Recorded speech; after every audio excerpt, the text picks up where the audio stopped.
Hello my friends, and welcome to Lean and Clean with Fitness Chef Christine. I am Christine, your host, and today is all about protein balls. I have done many episodes on the importance of protein as we age. We want to make sure we keep that protein level up so that we can keep our muscles and our bones as strong as possible. Sometimes it's easier to get protein through a protein bar or a protein shake. By far, a protein shake is better for you than a protein bar because it's a lot less processed and you control what goes in. Likewise, making your own protein balls or protein bars is going to give you that same flexibility that you get with a protein shake. So I'm going to show you the base of my favorite one, and you can mix it up however you like to do that. So I'm going to start with 3 cups of old-fashioned oats. So not quick oats, old-fashioned oats. You have to soak for a while. And then we're gonna add 1 cup of peanut butter. So let me grab a spoon. And I like to line my measuring cup with plastic wrap. That way I don't have to worry about it getting it out and there's no cleanup. I'm using just natural, but many times I use the fresh ground peanuts. So we're just gonna pack that in that 1 cup measure. I'm gonna push and squish and scrape it off. These are technical terms, so it takes a little bit to fill it up, but I'll get that in there. So once you have a good level amount, then you're just gonna flip it out, holding onto the plastic wrap, and then just discard the wrap, in which case you have nice clean surface. Okay, then we're gonna add 1/4 cup of raw honey. Why raw honey? It's less processed, and it gives us a nice sweetness without all of that processing. We're gonna go ahead, and I sprayed it with a little bit of avocado oil so that it will pour right out.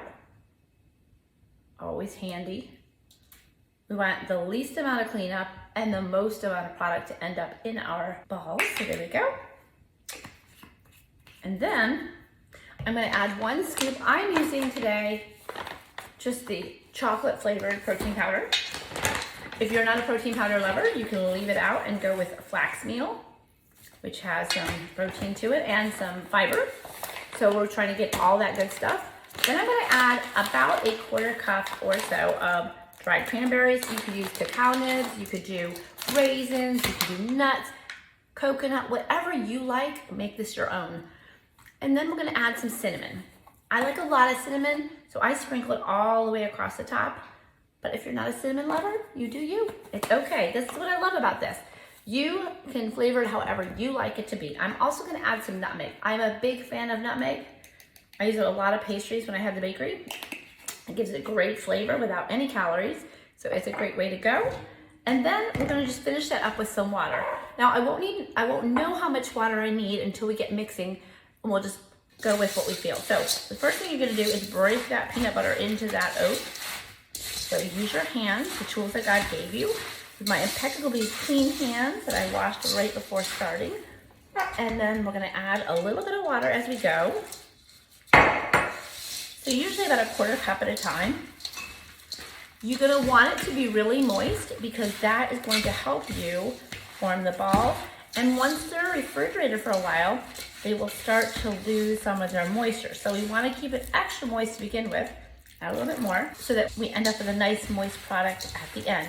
Remember, those oats are gonna soak up that water as we go. So now I'm just gonna use the heel of my hand to get it all mixed in there. If you're somewhat squeamish about using your hand, you can use a glove, but I promise if you wash and scrub your hands really well, they are your best tool. Okay, so that is what I'm looking for, a nice wet mass. Now you might say, I don't really like chocolate. So you can make vanilla. You can use lemon powder. You can use any kind of protein powder or leave it out altogether. You can use almond butter instead of peanut butter. You can use sunflower butter. All right, so we're ready to make the balls. So what you have here is that nice moist dough that we made. And we're just gonna form them into little mini meatballs. So just like that. And it makes quite a bit. So you're gonna squish it together in your hands and roll it. And then once they're all formed, you're gonna refrigerate them until they're firm. Then you have a choice to move them all into a resealable bag, or you could put some in the freezer and some in the refrigerator, so you always have them on hand. This makes about 2 dozen, so they're good to grab and go. A serving size is 2, but they're really great as a little snack, or if you're really running out the door fast, they're good as a substitute breakfast. But they definitely take the place of a granola bar or something like that. And because they're not baked, they usually last in the refrigerator for about a week before they start to dry out. So just keep that in mind when you decide how many you want to keep in the fridge and how many you want to freeze. I do know that some of my clients have baked them so that they do last a little bit longer.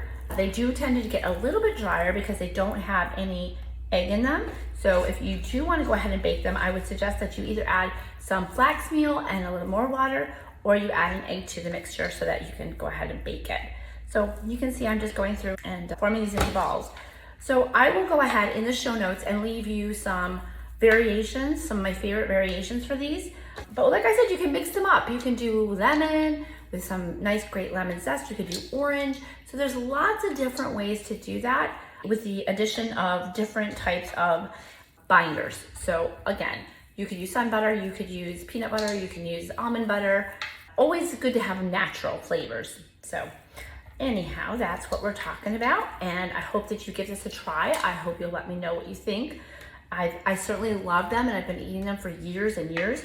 It's a great fiber-filled snack, so let me know what you think.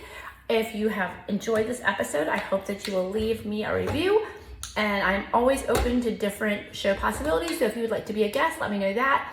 If you have an idea for the show that you'd like me to do, I would love to do that. That's how this came about. I was asked to bring these on vacation, and so I thought I would share how to make them in case you would like to make them at home. I wish you many blessings. I pray for all of you. As always, I will see you on Sunday. Have a great day. Every Wednesday and Sunday I'm with you. Mwah! Love to all.